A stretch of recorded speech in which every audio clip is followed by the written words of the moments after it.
एक छोटे से बालक थे जिनका नाम था धन्ना जाट, बड़े महान भगत हुए।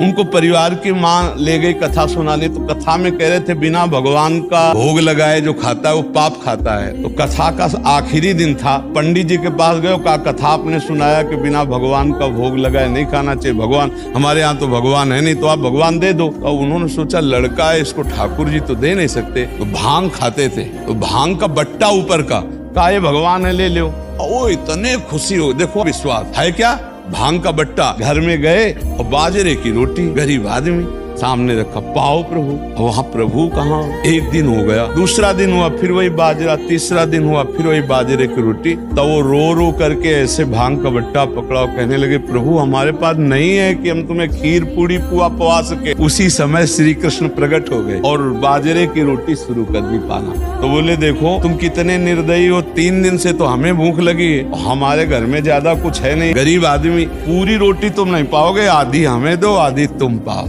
और फिर जो लीला का विस्तार हुआ कि धन्ना सेठ हो गए। ये है गुरु के वचनों पर विश्वास। सारे देवी देवता गवाह बने इस बात का।